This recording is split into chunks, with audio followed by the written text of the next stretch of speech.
Hello everyone, welcome to our channel. तो कैसे हैं आप सब? आई होप सब ठीक होंगे। तो चलिए आज हम स्टार्ट कर रहे हैं हमारा नेक्स्ट चैप्टर जो है are environment.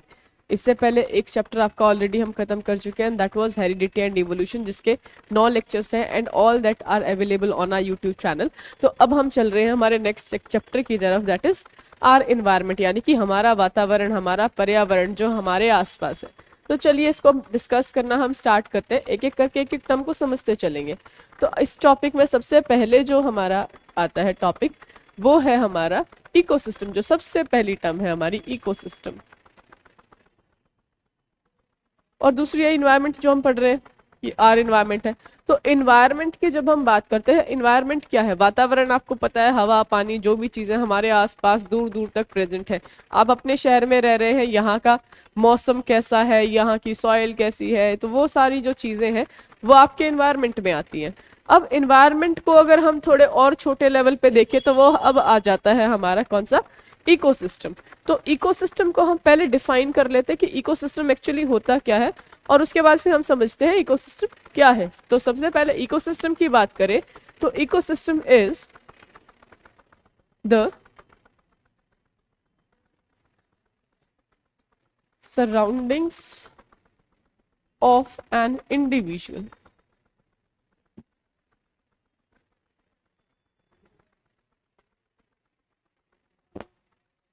in which it interacts with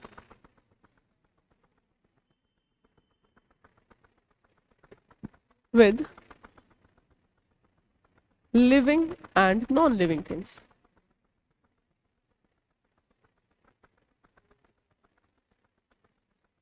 Non-living things is called ecosystem.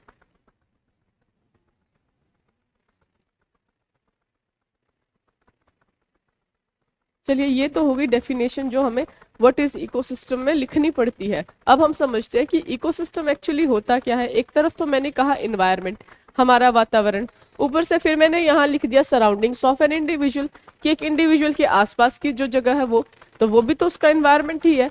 तो इन्वायरमेंट और इकोसिस्टम में डिफरेंस क्या है वो अब हम समझेंगे। इन्वायरमेंट होता है लार्ज स्केल पे। अब जैसे मैं रोहतक शहर में हूँ तो रोहतक का इन्वायरमेंट कैसा है वो, और मतलब रोहतक का वातावरण कैसा है। अब मैं यहाँ अपने कोचिंग इंस्टीट्यूट पे हूँ, ये भी आ जाएगा।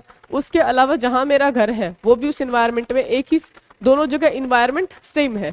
लेकिन जब हम बात करते हैं इकोसिस्टम की, तो जो ये इकोसिस्टम टर्म है ये थोड़ा छोटे लेवल पे आ जाता है। उसमें क्या होता है, देखिए एक एक वर्ड अब हम समझते चलेंगे। तो यहाँ क्या होता है, the surrounding of an individual, कि किसी भी एक इंडिविजुअल की जो सराउंडिंग होती है, आसपास का जो एरिया होता है, आसपास का जो उसके चारों तरफ चीजें हैं, वो इन विच इट इंटरैक्ट्स, जिसमें वो इंटरैक्ट करता है, जिसमें वो उनके साथ घुलता मिलता है, with living and non living things, कि जो जिंदा और मृत जो नॉन लिविंग थिंग्स है, उन निर्जीव, मृत नहीं निर्जीव, जिंदा और सजीव और निर्जीव चीजों के बीच के साथ जो वो इंटरेक्शन करता है, उस चीज को हम क्या कहते हैं? इकोसिस्टम कहते हैं। अब इसको एग्जाम्पल के तौर पे समझते हैं। तो देखिए इसमें क्या रहेगा, मैं यहाँ क्लासरूम में हूँ। अब क्लासरूम में मेरे सामने जो स्टूडेंट्स हैं दे आर लिविंग। अब मैं, मेरे हाथ में जो ये मार्कर है, बोर्ड है, this floor and fans everything, ये कैमरा, ये सारी की सारी चीजें क्या है? नॉन लिविंग है। तो यहाँ मैं स्टूडेंट्स के साथ जो इंटरेक्ट कर रही हूँ वो लिविंग हो गई, बाकी चीजों के साथ जो इंटरेक्शन है वो नॉन लिविंग हो गया। तो यहाँ पे क्या हो जाएगा, लिविंग और नॉन लिविंग चीजों के बीच में जब मैं इस एक रूम के अंदर इंटरेक्शन कर रही हूँ, then this room is my ecosystem. तो और उसी तरह से आप अब पढ़ रहे हैं, तो आप पढ़ रहे हैं तो इसमें क्या है, आपके घर में मम्मी है, आप मम्मी को बीच में बोलोगे मम्मी पानी दे दो, मम्मी खाना दे दो, your mummy is living thing. उसके अलावा घर में और फैमिली मेंबर्स है जिनसे आप बीच बीच में बोल लेते हो, लिविंग थिंग्स के साथ आप उस टाइम पे इंटरेक्ट कर रहे हो।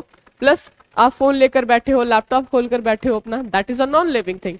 तो वो जो इंटरेक्शन है आपका, दैट इज योर इकोसिस्टम। आपके रूम में आपने जो अपना सामान रखा हुआ है, आप बेड पे बैठ के पढ़ रहे हैं और आपने लैपटॉप खोला हुआ है, साथ में मम्मी को इंस्ट्रक्ट कर रहे हो कि मम्मी पानी दे दो, आप अपनी कॉपी पे लिख रहे हैं। सो लिविंग थिंग्स और नॉन लिविंग थिंग्स के साथ जो आपका इंटरेक्शन हो रहा है with in one room, so that one room at a particular time, उस एक पर्टिकुलर समय पे जो आपका रूम है वो आपका इकोसिस्टम है, या आपका घर जो है वो आपका इकोसिस्टम है। मतलब रेंज ऑफ जो एरिया है, कवरेज जो एरिया है, कवरेज है वो कम है।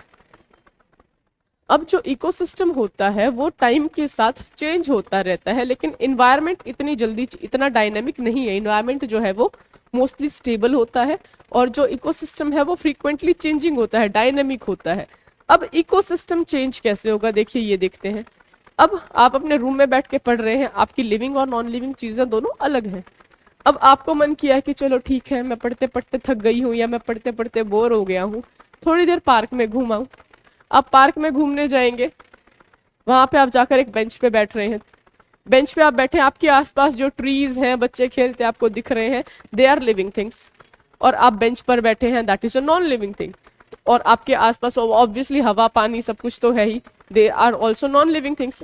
और एडेफिक फैक्टर्स हो गए वो अलग। तो आपने ये देखा कि घर से निकल के पार्क तक आपकी लिविंग नॉन लिविंग चीजें जो थी वो चेंज हो गई। इसका मतलब क्या है, आपका जो इकोसिस्टम है वो उस पर्टिकुलर टाइम पे चेंज हो गया है। लेकिन मैं इन्वायरमेंट की बात करूं, आपके घर पे और आपके पार्क में you have same type of soil, same type of air, same type of water जो था वो भी था। तो वो जो टेम्परेचर जो था वो सेम है घर में और पार्क में, क्योंकि ओवरऑल जो आपके सराउंडिंग का टेम्परेचर है वो सेम ही रहता है ऑलमोस्ट। तो ये क्या हो गया कि अगर जो एक पर्टिकुलर टाइम पे क्या होगा, आपका एनवायरनमेंट जो है वो इतनी जल्दी चेंज नहीं होता, बट इकोसिस्टम जो है वो डायनामिक है, वो चेंज होता रहता है। अब यहीं से मैं आपसे अगर एक क्वेश्चन पुट अप करती हूँ, यहाँ पे इंडिविजुअल की बात हुई, अभी मैं इसको आपके रिस्पेक्ट में बता रही थी। इंडिविजुअल की अगर हम बात करें, एक इंडिविजुअल को ले लेते हैं, तो इस बार हमारे पास जो इंडिविजुअल है वो रैबिट है। मैं आपसे पूछ लूं कि रैबिट का इकोसिस्टम मुझे डिफाइन करो एक पर्टिकुलर टाइम पे, तो आप क्या बताओगे कि जो रैबिट का इकोसिस्टम है वो टाइम टू टाइम चेंज हो सकता है। अब किस तरह से चेंज होगा देखिए, अगर वो एक बरो में रह रहा है, मतलब वो अपने खोदे हुए बिल में रह रहा है, बरो में रह रहा है, उस टाइम पे उसका इकोसिस्टम क्या है, वो बरो उसका इकोसिस्टम है। ये ठीक है, उसने एक वो अपना बरो जो है अपना बिल जो है वो खोदा हुआ, तो वो उसके अंदर आराम से बैठा है, वो सेफ है, वो उसका इकोसिस्टम है उस टाइम पे। अब वो बाहर घास खाने के लिए आया हुआ है, तो उसका जो इकोसिस्टम है वो चेंज हो जाएगा, क्योंकि अपने बरों में क्या है, उसके पास कुछ खाने की चीज नहीं है, कोई और लिविंग थिंग के साथ वो मतलब इंटरैक्ट नहीं कर रहा। वहाँ सॉइल में जो माइक्रो ऑर्गेनिजम्स है वो अलग है, उसके अलावा वो नॉन लिविंग चीजों के साथ उसका इंटरेक्शन है। लेकिन जब वो बाहर निकल के आ रहा है, तो उसका शिकार करने के लिए उसको उनसे बचना पड़ रहा है, या बाहर प्लांट्स को वो खा रहा है, प्लांट्स लिविंग थिंग्स है, तो उस टाइम पे क्या है, इतने पर्टिकुलर टाइम में, इतने इंस्टेंस ऑफ टाइम में ही उसका इकोसिस्टम चेंज हो रहा है। तो वो आपको सिचुएशन पे देखना पड़ेगा कि किसका इकोसिस्टम पूछा गया है, और वो भी किस सिचुएशन में। तो यहाँ से हमारे पास एक टर्म आ जाती है, एक स्टेटमेंट आ जाती है जो कि हमें याद रखनी है, दैट इकोसिस्टम इज डायनामिक।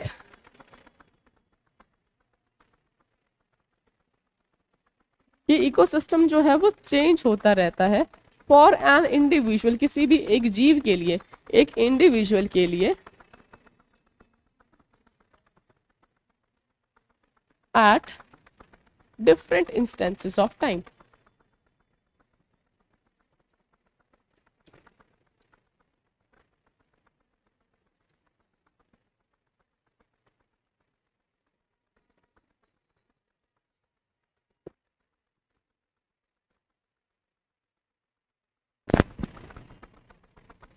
तो मतलब यहाँ पे क्या हो गया कि अलग अलग समय पे एक ही इंडिविजुअल के लिए इकोसिस्टम जो है वो अलग अलग हो सकता है, लेकिन इन्वायरमेंट जो है वो मोस्टली इतना ज्यादा डायनामिक नहीं होता, दैट इज मोर स्टेबल।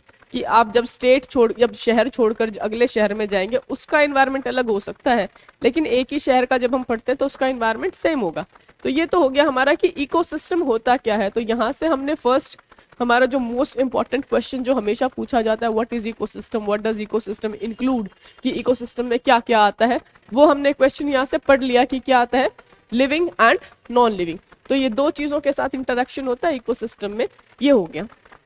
चलिए अब इसके बाद इकोसिस्टम की हम बात करते हैं। तो इकोसिस्टम में हमारे पास दो कंपोनेंट होते हैं, so we have two components of ecosystem.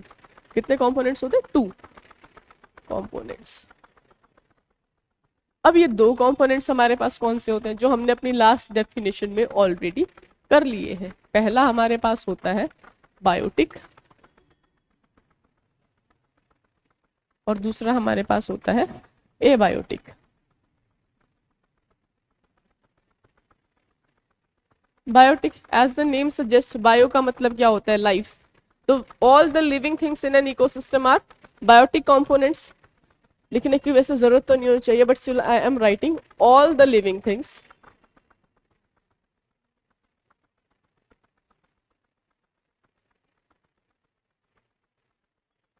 In an ecosystem. एक इकोसिस्टम में जितनी भी लिविंग चीजें होती हैं दैट आर ऑल बायोटिक। अब इसमें लिविंग चीजें कौन सी आ जाती हैं, अपनी ही पॉपुलेशन के, अपनी ही स्पीशीज के दूसरे जीव की एक पॉपुलेशन। आप अपनी क्लास में बैठ के बात कर रहे हैं, आपकी क्लास में आपके साथ और फ्रेंड्स बैठे हो, आप अपने फ्रेंड्स के साथ बात कर रहे हो, वो उसका लिविंग कंपोनेंट है। अच्छा, लिविंग माइक्रो ऑर्गेनिजम्स कितने हमारे आसपास प्रेजेंट है, they are also living part of the ecosystem. Plants हैं, they are also living part. तो उसके बाद फिर नेक्स्ट हमारे पास आ जाता है एबायोटिक। एबायोटिक का है all non living components, all non living things.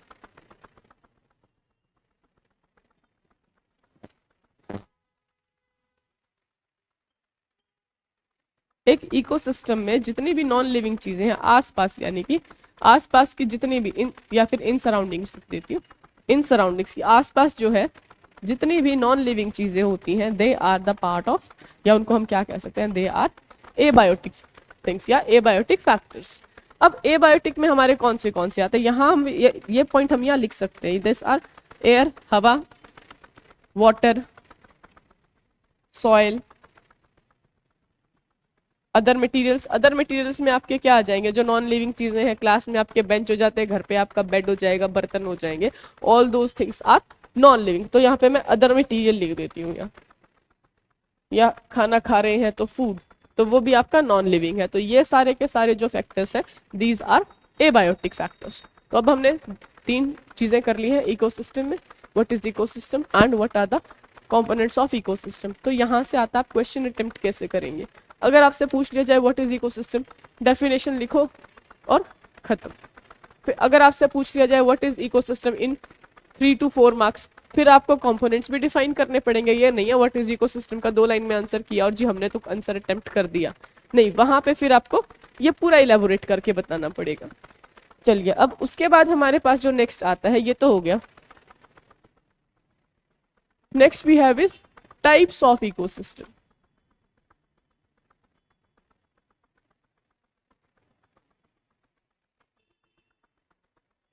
ये इकोसिस्टम जो है वो कितने टाइप का होता है। इकोसिस्टम हमारा होता है 2 तरह का, 2 प्रकार का इकोसिस्टम हम पढ़ सकते हैं। और जो वो 2 तरह का इकोसिस्टम कौन सा है, पहला होता है ह्यूमन मेड, कि भाई इंसान जो है वो भी एक इकोसिस्टम को बना सकता है। वो कैसे बना सकता है ये भी हम डिस्कस कर लेंगे। उसके अलावा जो दूसरा इकोसिस्टम हमारे पास होता है that is natural ecosystem.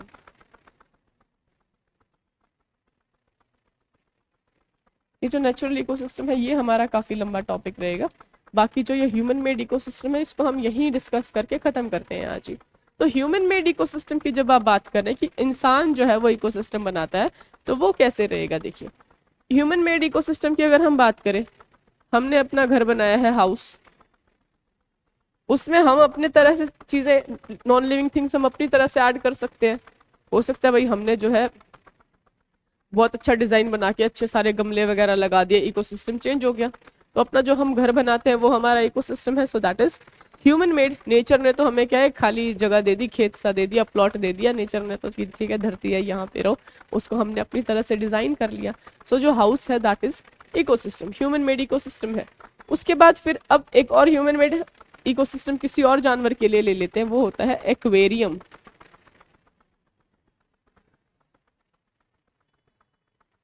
Aquarium में कौन रहेगा, मछली जल की रानी। तो मछली जल की रानी जो है वो एक्वेरियम में रहेगी।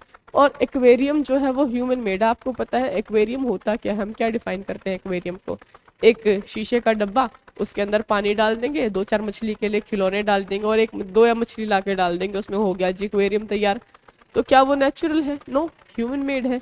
लेकिन उस मछली के लिए वो उसका इकोसिस्टम है, जहाँ पे वो किसके साथ इंटरेक्ट कर रही है? वाटर है, उसको ऑक्सीजन अवेलेबल है, उसको खाना मिल रहा है, 2-4 उसके लिए खिलौने रख दिए गए हैं, 2 मछली हैं जो लिविंग थिंग्स है उसके साथ इंटरेक्ट करेंगी, और एक्वेरियम की दीवारें हैं। तो ये हो गया एक मिनी इकोसिस्टम अपने आप में। सो इस तरह से जो है ये ह्यूमन मेड इकोसिस्टम इस तरह का होता है। अगर आपसे पूछा जाए डिफरेंशिएट बिटवीन द फॉलोइंग, तो आपको ऑप्शन दे दिया जाए भाई फॉरेस्ट, ग्रासलैंड और माउंटेनियस रीजन, और एक दे दे एक्वेरियम, तो क्या कहोगे? आंखें खोल के, मैं इस बार नहीं कहूंगी आंखें बंद करके, क्योंकि मुझसे एक स्टूडेंट ने क्वेश्चन पूछा, मैंने क्लास में कहा कि कहना ये होता कि भाई कॉन्फिडेंटली इसको सर्कल कर देना, वहां मैंने कहा कि आंख बंद करके इसका आंसर लिख देना, एंड द स्टूडेंट सेड कि मैडम अच्छा आंख बंद करके लिख देंगे तो हमें दिखेगा कैसे कि हम क्या लिख रहे हैं? सो फुल कॉन्फिडेंटली सर्कल कर देना एक्वेरियम पे, because that is odd one, क्योंकि वो ह्यूमन मेड इकोसिस्टम है। तो चलिए फिर नेक्स्ट हमारा आता है नेचुरल इकोसिस्टम। नेचुरल इकोसिस्टम जो कि हमें पृथ्वी ने बना कर दिया है, हम क्या कहते हैं, मैं भगवान ने बना कर दिया है, तो ठीक है, तो भगवान जो हमें इकोसिस्टम बना कर दे रहा है वो, तो भगवान ने हमें 2 तरह का इकोसिस्टम दिया है। पहला है टेरेस्ट्रियल,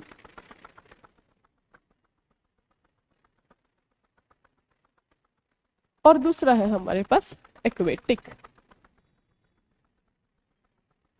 यानी कि टेरेस्ट्रियल कौन सा?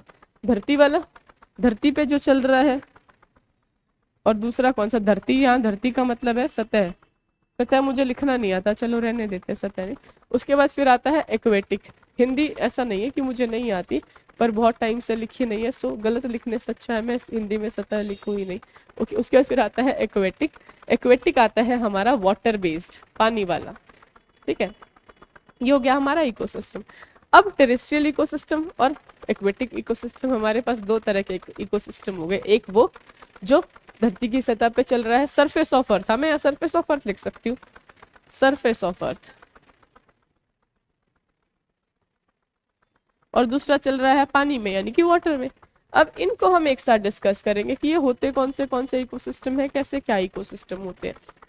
चलिए उसके लिए हम पहले लिख लेते हैं। पहला इकोसिस्टम है हमारे पास एक्वेटिक, वो हाँ दूसरा था, मैं यहाँ पहले लिख रही हूँ क्योंकि वो थोड़ा छोटा है, इसको डिफाइन करना इजी रहेगा। एक्वेटिक इकोसिस्टम,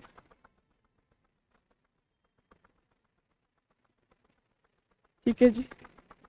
एक्वेटिक इकोसिस्टम की हम बात करें तो पानी वाला, ठीक है।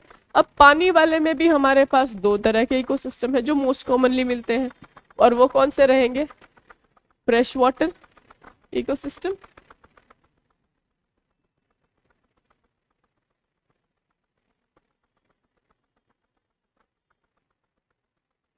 और दूसरा है हमारे पास मेरीन वाटर इकोसिस्टम, या मेराइन बोलते हैं, मेराइन वाटर इकोसिस्टम।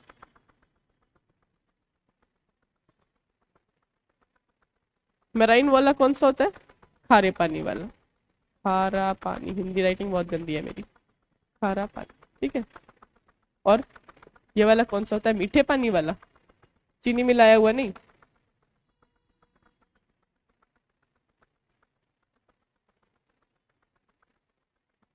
ठीक है जी। तो ये हो गए हमारे पास 2 तरह के इकोसिस्टम, एक खारे पानी वाला इकोसिस्टम, एक मीठे पानी वाला इकोसिस्टम, मतलब fresh water ecosystem and marine water ecosystem. अब बात करें फ्रेश वाटर इकोसिस्टम की, तो फ्रेश वाटर इकोसिस्टम में कौन से आते हैं? अभी आप बताएंगे मीठा पानी कहाँ कहाँ मिलता है। सबसे पहला रिवर, नदियाँ, नदियों में मछलियाँ और पता नहीं क्या क्या होता है, मगरमच्छ, सब कुछ मिलता है, ठीक है। दूसरा है मीठे पानी का लेक्स, तालाब। तीसरा क्या हो जाएगा? स्ट्रीम्स, झरने। लिख दूं हिंदी में? नदियां, नदियां, नदियां, लेक्स होता है,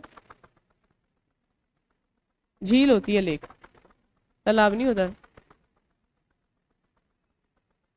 झंडा, और झील है, झील। स्ट्रीम्स होता है झरने, झरना, झरना, और लेक, लेक लिख दिया, पॉन्ड। और क्या हो सकता है, पॉन्ड। पॉन्ड होता है तालाब, तालाब, ठीक है। उसके अलावा एक और इकोसिस्टम है कि भाई इकोसिस्टम कितना बड़ा हो सकता है, कितना छोटा। तो देखो, एक जंगल, बड़े जंगल जितना बड़ा हो सकता है इकोसिस्टम, और एक पानी की बूंद जितना छोटा भी हो सकता है इकोसिस्टम। तो यहाँ पे मैं लिख रही हूँ एक और एग्जाम्पल जो आपको याद ना रहे लेकिन याद रखना है, दैट इज वाटर ड्रॉपलेट, पानी की बूंद, वाटर ड्रॉपलेट। अब आप सोच रहे होंगे कि अच्छा वाटर ड्रॉपलेट किसके लिए इकोसिस्टम होगा, पानी की बूंद में कौन रहता होगा। पानी की बूंद में बेटा माइक्रो ऑर्गेनिजम्स रहते हैं, उससे एक छोटी सी बूंद में उसमें पानी के अंदर माइक्रो ऑर्गेनिजम्स हो सकते हैं। एक बूंद के अंदर पैरामीशियम, यूग्लिना और पता नहीं अमीबा क्या क्या होते हैं। तो वो एक छोटी सी बूंद है, वो माइक्रो ऑर्गेनिजम्स के लिए इकोसिस्टम है। सो एक छोटी सी पानी की बूंद के अंदर क्या है, ढेरों माइक्रो ऑर्गेनिजम्स हैं, वाटर है, ऑक्सीजन प्रेजेंट है उनके सांस लेने के लिए, और थोड़ा बहुत पोल्यूशन का सामान भी प्रेजेंट होगा। सो ऑल दीज थिंग्स जो है ये वाटर ड्रॉपलेट को अपने आप में एक मिनी इकोसिस्टम बना देती है। सो एक पानी की बूंद भी इकोसिस्टम है। अगर आपको दे दिया जाए ऑप्शन में that state whether it is true और false, water droplet is an ecosystem, full confident के साथ लिख दीजिए टी फॉर ट्रू। ओके, तो चलिए अब उसके बाद आता है हमारे पास मेरीन इकोसिस्टम। लेट से लिख देती हूँ, मेरीन वाटर इकोसिस्टम की बात करें तो हमारे पास क्या हो जाएगा, ओशियंस, बड़े बड़े सागर, समुद्र, खारे पानी की झीलें भी होती हैं, तो सॉल्ट वाटर लेक, वो सारी चीजें वो इसमें आ जाते हैं हमारे मेरीन वाटर इकोसिस्टम में। तो ये हमारे पास हो गया aquatic ecosystem. Sorry for this, खांसी भाई, गला खराब चल रहा है, क्या कर सकते हैं। दूसरा अब हमारे पास था टेरेस्ट्रियल, चलो टेरेस्ट्रियल इकोसिस्टम।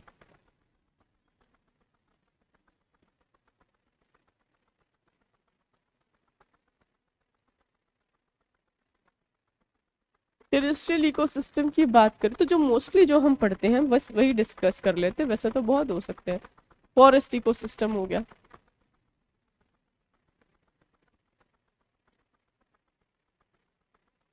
और दूसरा कौन सा हो जाएगा हमारे पास, ग्रासलैंड इकोसिस्टम।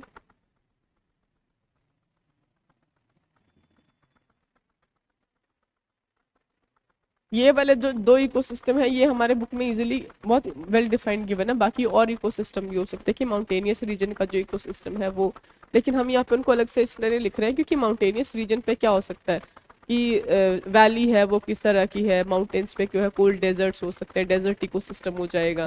तो यहाँ मैं लिख सकती हूँ, वो अलग बात है कि यहाँ डेजर्ट इकोसिस्टम है वो अलग होगा, हिली एरिया का अलग होगा, माउंटेनियस इकोसिस्टम है वो अलग हो जाएगा। तो इस तरह से टेरेस्ट्रियल को आप अपनी जी मर्जी डिफाइन कर सकते हो, पर जो मेन हम पढ़ते हैं वो ये वाले पढ़ते हैं कि जंगल में इकोसिस्टम कैसा होता है, ग्रासलैंड्स में कैसा, डेजर्ट्स में कैसा, माउंटेन पे कैसा, वो दे दिया जाए, वो अपनी सिचुएशन पे डिपेंड करता है। तो चलिए ये तो हो गए हमारे टाइप ऑफ इकोसिस्टम। अब उसके बाद हम आते हैं मेंबर्स ऑफ इकोसिस्टम पे कि इकोसिस्टम में होते कौन कौन है इन्वॉल्व। तो सारा सब कुछ इन्वॉल्व होने से पहले हम डिस्कस करेंगे हमारे सूर्य देव को। सूर्य देवता को हम कैसे मिस कर सकते हैं।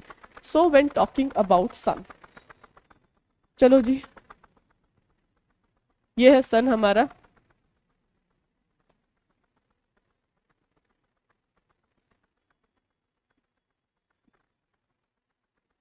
छोटा सा ही बना देती हूँ, सन, ठीक है। सन के बाद फिर क्या होता है, हमारे पास है ढेर सारे पेड़ पौधे। एक घास इसी तरह बना देती हूँ, दिस इज ग्रास, और बाकी सारे जीव जंतु, ये सारे जीव जंतु हैं, ठीक है। ये हो गया। तो क्या हो रहा है, ये जीव जंतुओं की बात करें, सन से जो लाइट आएगी, सन से जितनी भी लाइट आ रही है वो किस में यूज हो रही है, फोटोसिंथेसिस में। यहाँ हो रही है फोटोसिंथेसिस। फोटोसिंथेसिस हो रही है तो क्या हो रहा है, प्लांट अपना खाना बना रहा है स्वयं। अगर प्लांट अपना खाना खुद से बना रहा है इसका मतलब क्या हो रहा है, वो खाना या एनर्जी को प्रोड्यूस कर रहा है। तो वो जब प्रोड्यूस कर रहा है तो इसलिए हम इसको क्या कह रहे हैं, ये क्या है, प्लांट जो है वो पहला क्या है, प्रोड्यूसर है। तो पहला तो आ गया हमारे पास मेंबर सन। यहाँ हमारे पास फिर क्या हो गया, सन की एनर्जी से बना है सारा सब कुछ, तो सन जो है वो हमारे पास क्या है, सोर्स है, सोर्स ऑफ एनर्जी, स्रोत है ऊर्जा का। सो ऊर्जा का जो स्रोत है हमारे पूरे ब्रह्मांड में, हमारी धरती पे, दैट इज सन। सन से ही सारी एनर्जीज बनती हैं जो आगे किसी ना किसी चीज में कन्वर्ट हो जाती हैं। अब जैसे क्या था, सन की लाइट एनर्जी आई है और ऑर्गेनिक सामान से आई है केमिकल एनर्जी, तो लाइट एनर्जी और केमिकल एनर्जी ने मिलके हमारे पास बना दी, प्रोड्यूसर्स के पास बना दिया फूड, जो कि केमिकल एनर्जी है। मतलब एक एनर्जी दूसरी फॉर्म में कन्वर्ट हो रही है यहाँ पे। तो इन्होंने बनाया खाना। अब आता है बने हुए खाने को खाने वाले, उपभोक्ता जो हम कहते हैं ना कि भाई फलाना कंज्यूमर, कंज्यूमर जो सामान को यूज करता है उसको हम क्या कहते हैं, कंज्यूमर कहते हैं। तो बाकी जो भी है इस पौधे को खाएंगे वो सारे के सारे क्या है, कंज्यूमर। अब इन कंज्यूमर पे चलेंगे हम, ठीक है, डेफिनेशंस तो हम बाद में लिखते रहेंगे।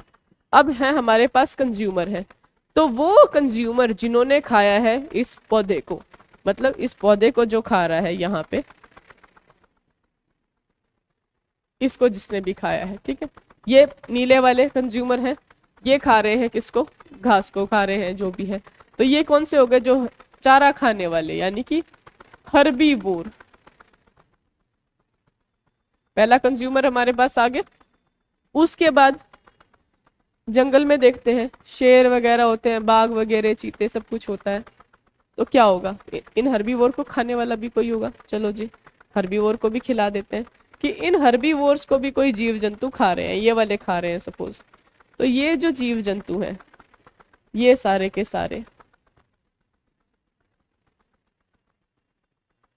ये जो जीव जंतु है जिन्होंने किसको खाया है, इस हर्बीवोर को खाया है, ये क्या हो जाएंगे, कार्निवोर्स हो जाएंगे। ठीक है जी, ये कार्निवोर हो गए हैं। फिर इनको भी कोई खाएगा, वो और किसी को भी कोई खाएगा। तो इस तरह से कंज्यूमर्स की हमारे पास एक लंबी लाइन है और इसी तरह हर्बीवोर की है हमारे पास। तो एक सीरीज सी बन गई है। देखो, एनर्जी बनाई है सन से, किसने बनाई है, प्रोड्यूसर ने, प्रोड्यूसर से पहुंची है कंज्यूमर के पास। तो मतलब प्रोड्यूसर को कंज्यूमर ने खा लिया, कंज्यूमर को बदले में किसी ने खा लिया। चलो जी, इसी चीज को अब आगे हम बनाते चलते हैं। सबसे पहला हम लिखते हैं सन। ठीक है, सन को हम डिफाइन करेंगे तो क्या लिखेंगे, सन नहीं डिफाइन करते हैं। चलो सबसे पहले हम डिफाइन करते हैं सोर्स ऑफ एनर्जी।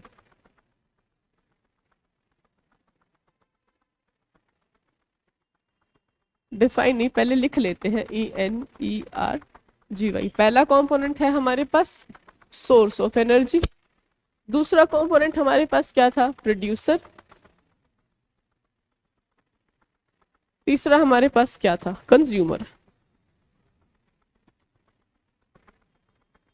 तो ये तीन जो है ये हमारे पास है सोर्स ऑफ, सॉरी, ये तीन जो है हमारे कंपोनेंट्स आ गए कि हमारे इकोसिस्टम में कौन एनर्जी प्रोड्यूस कर रहा है, कौन उसको कंज्यूम कर रहा है। तो इस बेस पे सोर्स से बनी हुई प्रोड्यूसर्स में आई है, प्रोड्यूसर्स के बाद फिर क्या हुआ है, कंज्यूमर के पास आई है। तो अब उसके बाद जो हमारे पास टॉपिक आता है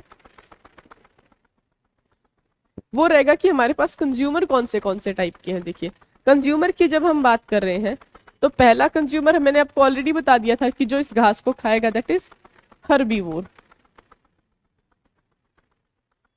दूसरा हमारे पास होता है कार्निवोर।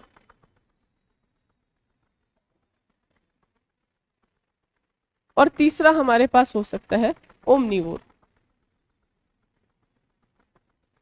ओमनीवोर क्या होगा, जो घास और फ्लैश दोनों को खाएगा। हर्बीवोर वो होगा जो सिर्फ घास को खाएगा, शाकाहारी, यानी कि कार्निवोर होगा जो सिर्फ मांस खाएगा, मांसाहारी। और ओमनीवोर वो होगा जो दोनों को खाएगा। तो ये हो गए हमारे पास तीन तरह के कंज्यूमर्स।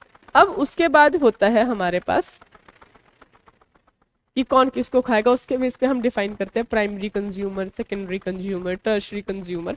वो हमारे अलग होते हैं कि जो पहले जो प्रोड्यूसर को खा रहा है वो है, प्राइमरी कंज्यूमर। तो यहीं पे एक और फॉर्म में हम उन्हें डिफाइन कर सकते हैं, किस तरह से, यहीं पे बात करें तो प्राइमरी, दूसरा हमारे पास कौन सा हो जाएगा, सेकेंडरी, स्पेलिंग गलत हो गई,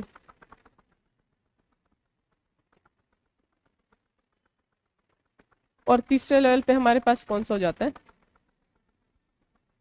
टर्शरी, फिर क्वार्टरनरी, आगे भी बढ़ते जाते हैं।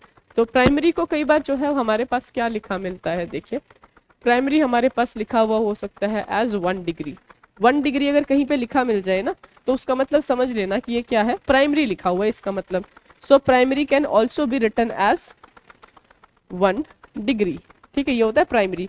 सेकेंडरी को हम लिख सकते हैं 2 डिग्री, और टर्शरी को इस तरह से लिखा जा सकता है 3 डिग्री। ओके, उसी तरह से कार्निवोर की जब हम बात करें, कार्निवोर में क्या होता है, देखो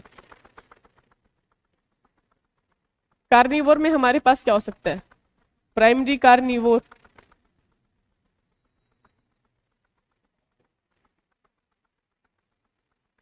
सेकेंडरी कार्निवोर,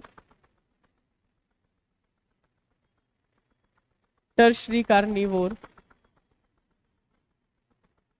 और सबसे जिसको कोई नहीं खाता उस कार्निवोर को हम क्या कहेंगे, टॉप कार्निवोर।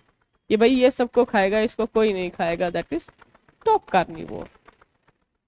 तो ये हो गए हमारे अलग अलग कार्निवोर्स, ठीक है। तो ओमनीवोर जो होता है, इसकी डेफिनेशन अलग से बता दूंगी, ये भी कंज्यूमर में प्राइमरी सेकेंडरी कहीं पे भी एडजस्ट हो जाएगा, क्योंकि ह्यूमन बीइंग की आप बात करो तो क्या है, ह्यूमन बीइंग जस्ट हर्बीवोर को भी खा लेगा और कार्निवोर को भी खा लेगा। अब आप सोच रहे होगे अच्छा कार्निवोर को कैसे खाएगा वो, बेटा कार्निवोर को वो ऐसे खाएगा, देखो हर्बीवोर है पहली बात तो, ओमनीवोर क्या है, घास खाएगा, प्रोड्यूसर को खा लेगा, ठीक है।